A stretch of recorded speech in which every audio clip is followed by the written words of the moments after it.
Ok, pues vamos a comenzar. En esta sesión, no sé qué número sea, pues la idea sería comenzar a hablar sobre, vaya, las ecuaciones de Maxwell. Es nuestro punto de partida. Es de lo que queremos platicar en este momento. Y bueno, de a grandes rasgos las ecuaciones de Maxwell son las ecuaciones que dictaminan y nos predicen la naturaleza de la luz, tal cual su comportamiento, cómo se comporta en la naturaleza de la luz. Pero vaya que dichos comportamientos de estos entes o estos entes que componen al universo siguen una estructura matemática bien definida, y vaya que las ecuaciones que predicen o se predicen, y vaya que son leyes completamente empíricas en lo que se ha observado, que vaya así se comportan esta ente del universo. Son estas cuatro ecuaciones. Entonces, bueno, aquí en esta sesión, pues la idea va a ser mostrarles a grandes rasgos las expresiones matemáticas que dictaminan su comportamiento, en este caso de la luz, y en dos vertientes, en su forma diferencial y en su forma integral. Claramente a mis estudiantes, o lo que hemos visto a lo largo de estos videos anteriores, les va a resultar más natural que les hable de las llamadas ecuaciones de Maxwell en forma diferencial, porque están familiarizados con estas operaciones que se pueden realizar sobre campos vectoriales, las cuales son el rotacional, el gradiente, y bueno, sobre campos escalares, el gradiente sobre campos escalares, y sobre campos vectoriales, rotacional y divergencia. Entonces, vaya que son las operaciones en las cuales se operan estos campos, y los campos que nos interesan en este caso son unos observables bien definidos, y vaya que podemos medir perfectamente, que son el campo eléctrico y el campo magnético. Son los campos vectoriales con los cuales se trabaja y se comienza a dar entendimiento del comportamiento de la luz misma. Entonces, aquí en esta lámina lo que muestro es decir, ¿no? Las secuencias de Maxwell determinan y describen la naturaleza de la luz. Y dado que hablamos de la luz, el ente con la velocidad máxima del universo, la mecánica newtoniana, lo que conocemos como para describir un fenómeno a través de fuerzas, y con lo que entendemos de Newton, no es suficiente para hacer la descripción de la dinámica de este tipo de ente del universo, y tenemos que recurrir a un ente a una teoría que va más allá y que nos ayuda a describir fenómenos en los cuales las partículas ya se acercan a la velocidad de la luz, en este caso, bueno, la luz misma. Y bueno, tenemos que hablar sobre relatividad especial, y bueno, de manera más general para cualquier tipo de geometría, relatividad general. Esta teoría vamos a hablar más acerca de ella cuando estemos en el tercer parcial, pero fue una teoría formulada por el genio Albert Einstein en el siglo pasado, y vaya, nos ayudó a describir, a entender cómo se comportan esos objetos que se mueven a velocidades cercanas de la luz, y vaya comportamientos astronómicos, lo que viene siendo para entender lo que hoy entendemos como, pues vaya, el funcionamiento de un satélite, y vaya todos los astros que nos rodean. Entonces vamos a entrar en materia, y la primera ecuación de Maxwell que les quiero mostrar es la de Gauss, la cual en su forma diferencial pues dictamina esto, que la divergencia del campo eléctrico es igual a la razón de la densidad de carga, densidad de carga encerrada entre la permitida del vacío. Y vaya que alguien se puede preguntar, oye, ¿y entonces qué es? Bueno, ya, o sea, entendemos cómo calcular geometría, cómo hacer el cálculo de una divergencia, pero en sí, ¿qué es lo que estamos calculando? ¿Qué es lo que estamos midiendo? En este caso, el campo eléctrico es un campo que fluye fuera de una superficie. Lo estamos pensando que está fluyendo fuera. Y lo que dice esta relación, o lo que se observa, es que si tú tienes una densidad de carga por ahí en el espacio, una densidad de carga, vas a tener campo que fluye. Y lo que dictamina un geométricamente lo que dictamina una divergencia es lo que aquí les muestro. Miren, esta parte es importante. Esto que está de este lado, déjenme ver si le puedo dar zoom. Sí. Fíjate, una divergencia mayor a cero significa que el campo vectorial del que estás hablando se expande. Una divergencia menor a cero, o sea, negativa, significa que un campo se comprime. Y una divergencia igual a cero significa que el campo ni se comprime ni se expande. Simplemente la cantidad de flujo que sale fuera de la superficie regresa a ella misma. Entonces piensa esto como este dibujo. O sea, aquí el dibujo es muy ilustrativo. Tienes una densidad de carga y en este caso tienes campo eléctrico que está fluyendo fuera de él. Entonces ese flujo se dictamina a través de esto, lo que es la densidad de carga encerrada entre la permitividad. Y alguien me puede decir, oiga, profe, ¿y qué es la permitividad? O sea, ¿a qué te refieres con permitividad en el vacío? Perdón, es en el vacío. Alguien me va a decir, ¿qué es la permitividad en el vacío? La permitividad es la capacidad que tiene un material para permitir el flujo de campo eléctrico. Porque en este caso tienen que visualizarlos desde esta perspectiva, como un flujo. Entonces, ya esto nos da una idea más general, geométricamente, de lo que es tal cual, geométricamente una divergencia. Y bueno, tenemos que verlo a través de un flujo. En su forma integral tal vez nos quede un poco más claro. No lo han visto, algunos no lo han visto, mucha gente no lo ve así. Pero tal cual el flujo de campo eléctrico fuera de una superficie cerrada, es lo que dice esta expresión.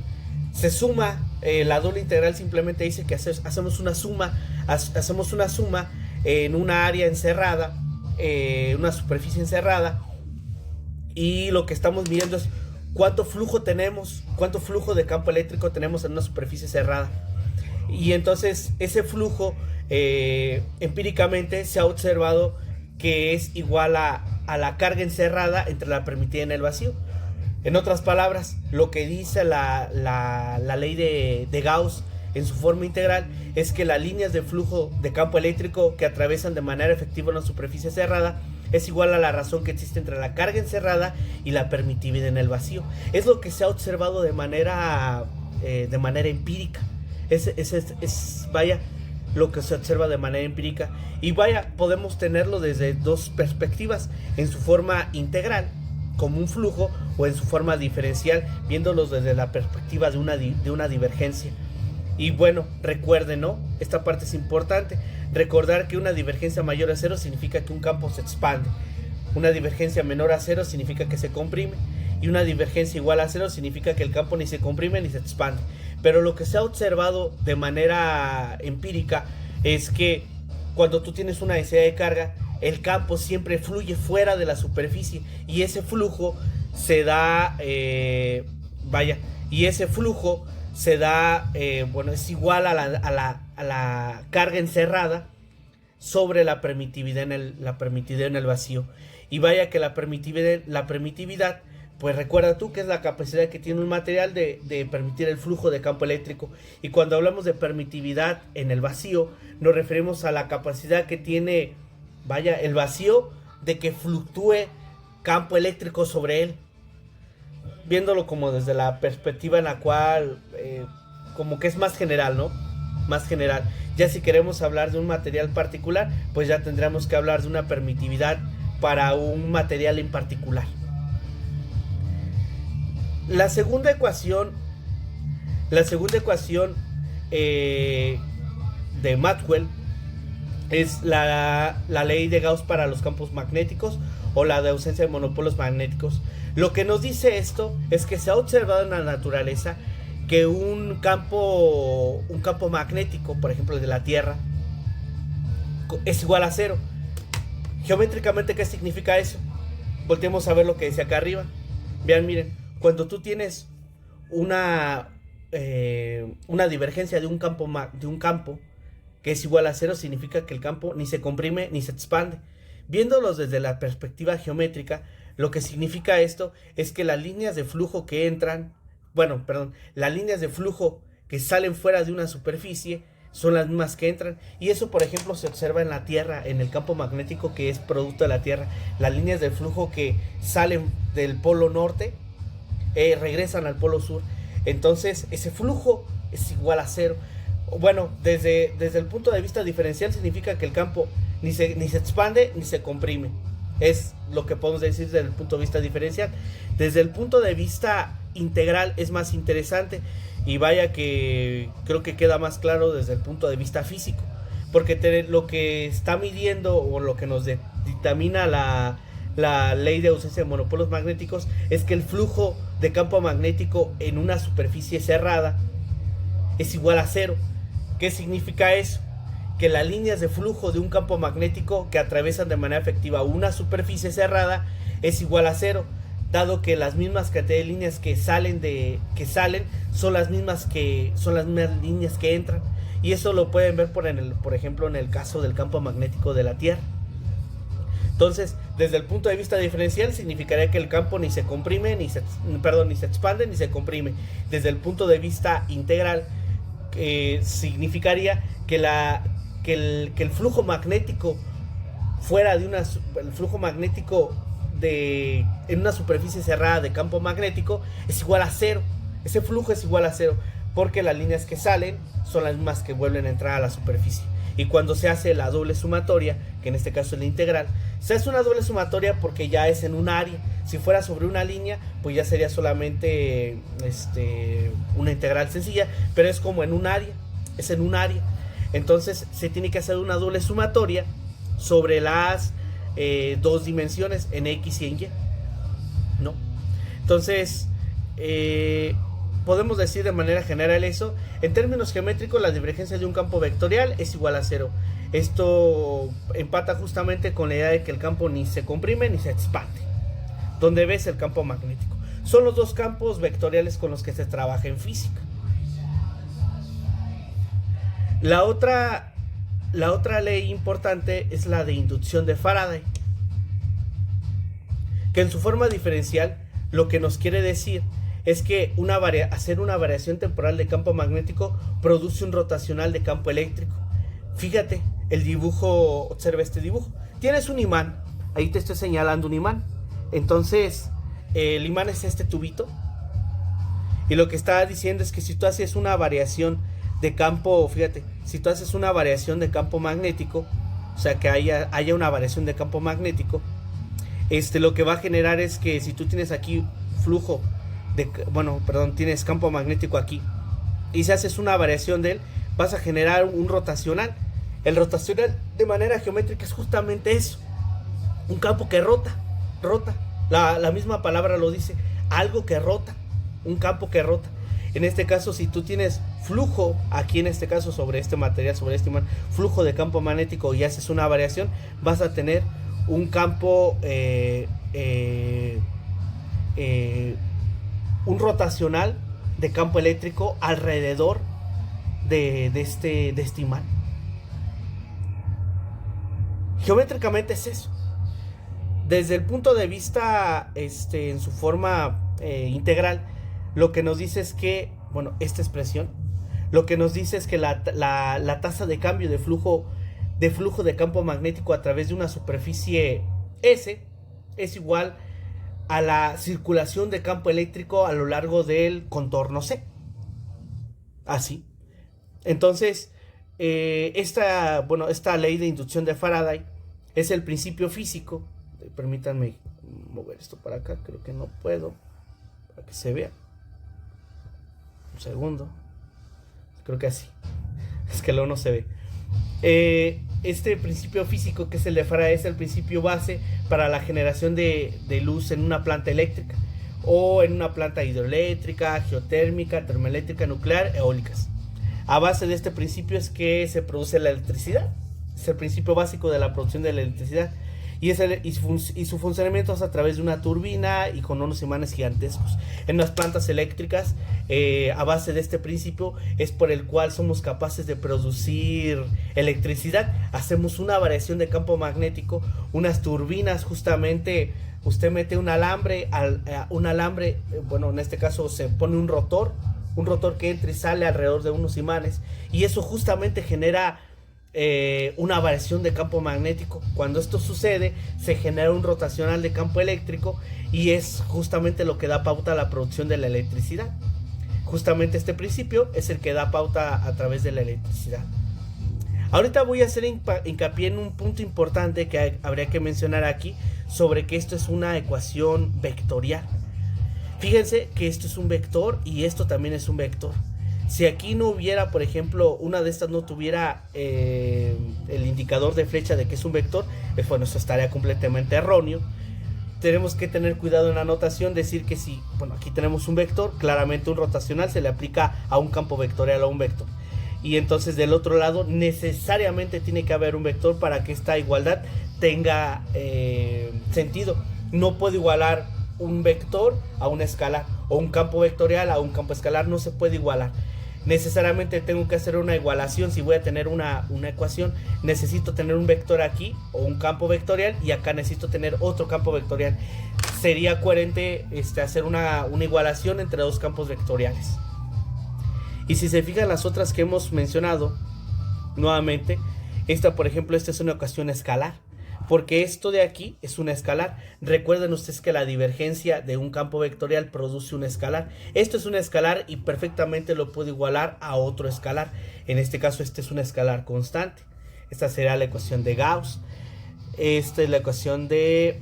me salté esta.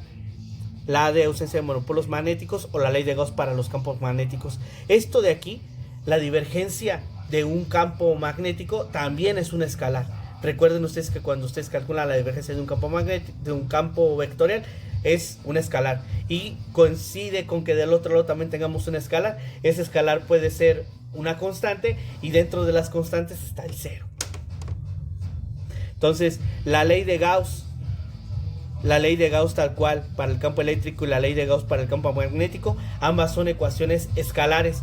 Tienes que ver siempre que haya esa idea de esa relación coherente. Y por ejemplo, la ley de inducción de Faraday es una ecuación vectorial. Puedes verlo aquí, que aquí tienes un vector y esto también es un vector.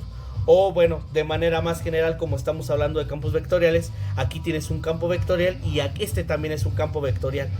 Alguien me puede preguntar: oiga, profe, ¿qué significa aplicarle la derivada parcial a un campo vectorial? Aplicar la derivada parcial a un campo vectorial significa que si tú tienes este campo vectorial, de hecho vale la pena que lo anote, lo voy a anotar aquí un poco. Si tú tienes un campo vectorial B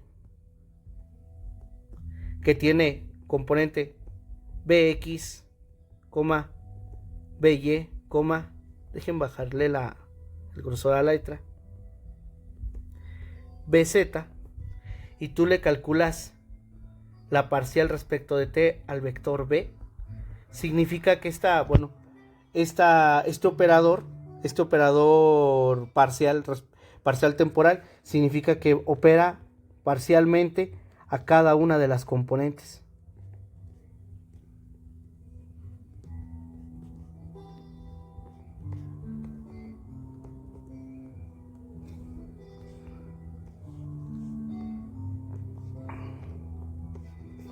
Y claramente aquí estamos pensando que cada una de las componentes del campo vectorial no solamente es una función de x, y y z, sino también del tiempo. Estamos considerando justamente que estos campos dependen del tiempo también. Entonces, no solamente los campos pueden depender de las coordenadas, también pueden tener una dependencia temporal. Entonces simplemente escribí esto para ejemplificar esta idea de aquí, que alguien puede decir: uy, ¿qué significa eso? Bueno, significa esto que está aquí.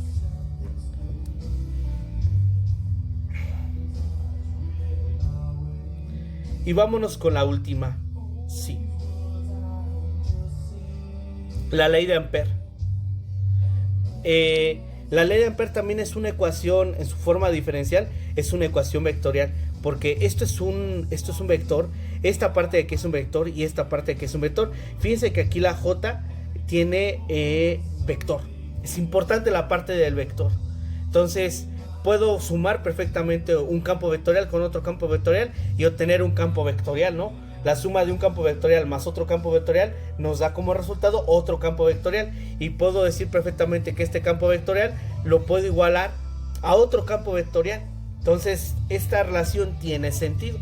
Si alguna de las flechas en los vectores no está, eso está completamente erróneo, no tiene sentido.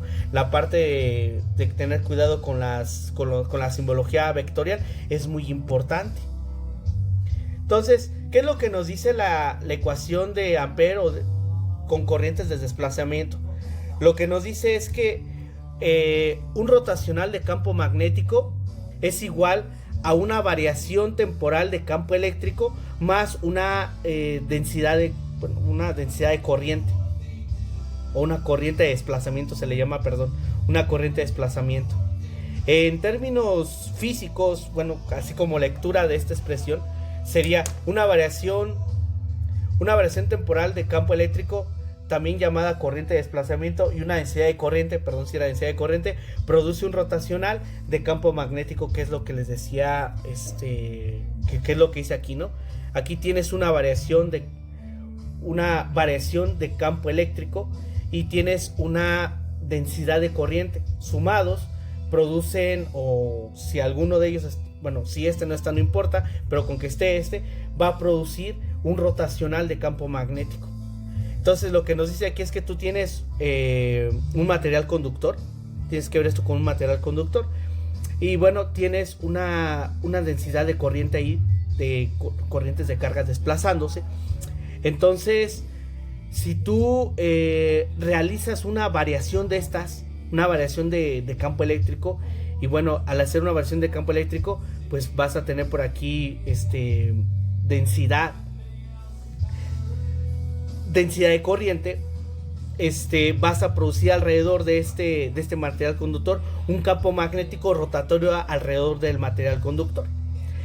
Este principio, esta parte es importante, este principio físico es la base de los llamados solenoides. Eso alguna vez lo vieron en una clase de electricidad y magnetismo, en los cuales los solenoides son los objetos que dan pauta al funcionamiento de los motores, de cualquier motor.